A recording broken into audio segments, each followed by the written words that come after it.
Alright people, so welcome back to another video, and today I'm going to be making another pen, and this is a hybrid pen, blank. So the hybrid is because it has Fiji wood and acrylic infused together. Basically they're just like stuck together, you know. So yeah, it's gonna be a satin pearl kit, and yeah, but the difference between this kit, it's just a regular slimline pen kit. But the difference between it is one of the tubes is a little bit bigger than the other, and it's kind of like the cigar pens and the fountain pens, like that have different lengths, but they're the same thickness, so it's good. So first I mark my first part of the tube there, and then I grab my other tube and I put it on the front. So when you're doing this one, like if you're doing this style of pen, you don't want to use the same tube because the tubes are a little bit different than one another, and one's bigger than the other, so you don't want to do that, because then it's not going to be good, because you're going to be wasting like the material, or like so you just get like a different, it'll just be more of a struggle just to do it. So so the ruler that you see me using here, it has different, since it's foldable, the cool thing is that it has a circle in the middle, and it has a different angles or degrees. So right there I'm doing it at a 90 so that it's square.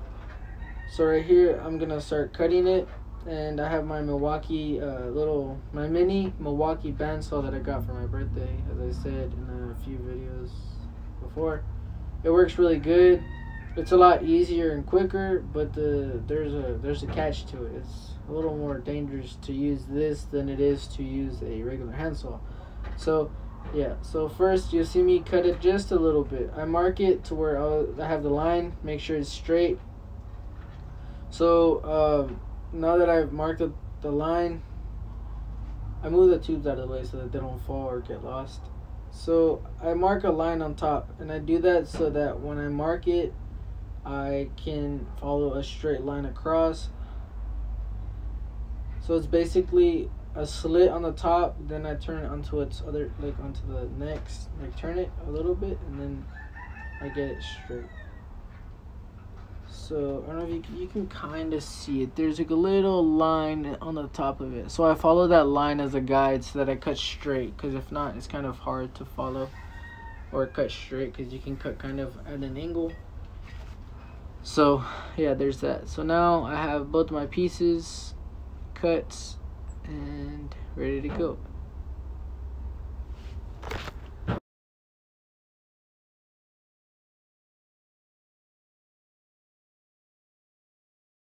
Right here I have both pieces already cut. Now I'm getting ready to drill the holes in them. So usually when I have a style of pen that has two different tube lengths, I'll make sure that I have them measured, or I'll double check them so that they're not like mixed together, if you know what I mean.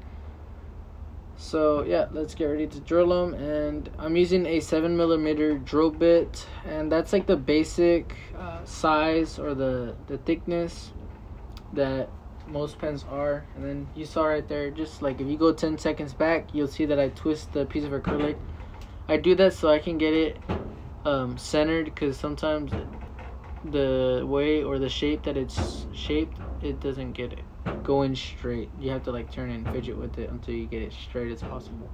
So here I grab my my brass tubes and I glue them in. So when I do this, I always put one into the other, or I'll have them separated so that I know which is which. So you grab your sandpaper, you give it the old 1-2, that twist, you know what I mean? And you do this so that you get it an abrasive surface, or you just scratch up the surface so that it gets rough and it like lets the glue grab on better to it.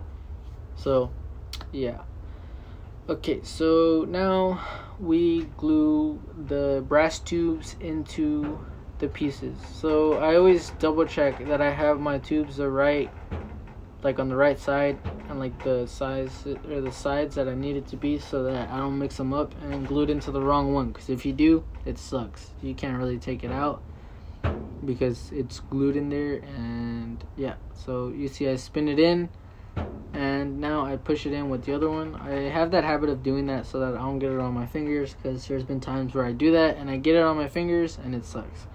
And then you have to use acetone to get it off, and that's not too fun to do, because yeah.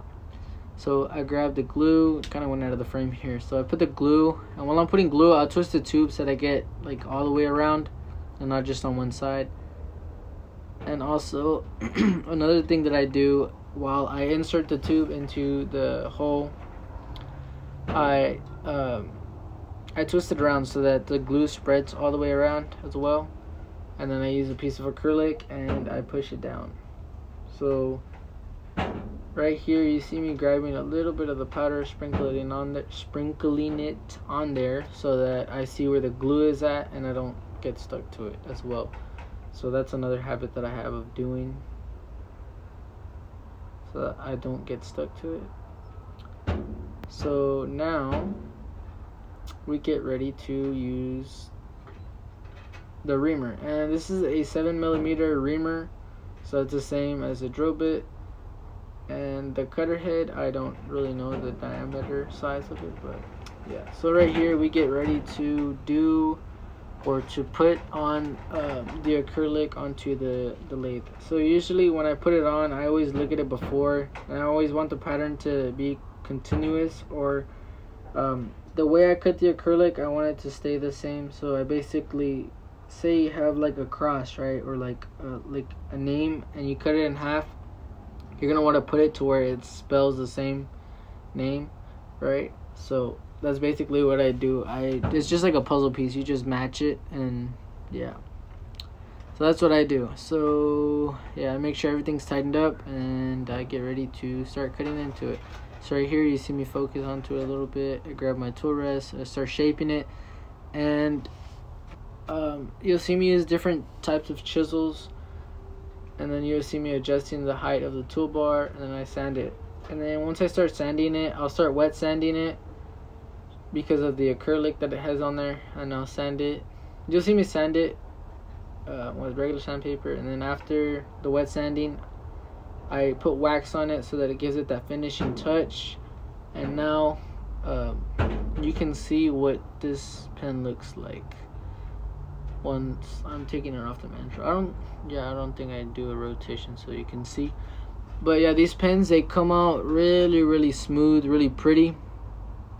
And I like doing these because it's different from just a regular acrylic pen. So yeah, but it's every time you make a pen like this, it's a challenge because you have to be careful, like be more careful. You have to be like more like aware of what you're doing, because it has acrylic as well as wood, and they're different, like the way they're like this, like not like the hardness of it is different. So yeah, so right here you grab your pen kit, or you grab your pen pieces and you press them together. And when you press them together, you want to make sure that they're flush all the way around. As you can see here, it's flush, and flush means that it's like flat, like all the way. So right here I'm inserting the mechanism for this pen. It's a twist pen, you know, it's bougie. Bougie is like, yeah. So I push it in until until a certain spots. So now I was having a little bit of trouble setting it in there, so then I finally got it to where it would work. So I had to push it just a little bit more. So when you're doing that part, putting in the mechanism, you want to be really careful and make sure you don't push it too much, because if you don't have a disassembling kit, then you won't be able to disassemble the pen, and it's kind of hard. So yeah, you just want to do it like little bit by a little bit. But once you get in the habit of making different types of pens and stuff, then you're good to go. So you see me here, I slowly start adjusting it so that I get it to the right depth, so that the tip of the pen can stick out the amount that it needs to be sticking out. And then sometimes they have a little bit of trouble to where they won't stick out because of the little plastic tip that they have on there, so that they don't get ink everywhere. So yeah, now it is the cool thing about this pen is, or look, I switched out the tubes. This one's plastic one. This is metal, and you can see it. The metal ones aren't flimsy. And I don't know, for some reason that white tube didn't want to go in there, so yeah, it was being weird. And then I put the little tube on there, or the little ring. So now you grab your end cap. So the cool thing about this one is just one solid piece, and you can adjust the clip, like the tightness on the inside. It has a little screw. I didn't show it because I forgot to. So yeah, it's alright. Oh no, look, you see I'm adjusting. I put the screwdriver in there, and I mess with it so that I can get the right the tightness of it. Because sometimes you have to, like, when you first put it on, you want to loosen it so that, or before you do it, you want to loosen it and make sure that it's good, and then you tighten it so that it's tight and it goes good. You know what I mean? So yeah, so now it is all the way on there. I had to go forward just a little bit more, because since it has a little spring, sometimes you go all the way back and it's not all the way on there. And then you see me checking the tension that it has on there. There's also a spring in there, that's what gives it that tension. So you see me here adjusting the back piece of the pen, and just a little bit. You want to just hand tighten it so there's a little bit of slack in it, and yeah, now it's good to go. So here is the pen, and this one came out really pretty. I like this style of pen. I made one before for my dad, and yeah, it came out really pretty. And they're really smooth. They're pretty cool, because you don't see pens like this often, and when you do, it's pretty cool when you do see them. So yeah, here's a close-up of what the pen looked like. So the guy that bought this, I also made him these other 3 pens. If you look at them closely, they're all different. They're the same color, but they're different kits. So one's gunmetal, the other one's gunmetal with silver, and then there's one that's, I think, satin pearl, or like, it has a weird name. I forgot the name of it, but yeah, all of these pens are pretty dope. And yeah, don't forget to like and subscribe and comment what you want to see. Also, one more thing, follow me on Instagram.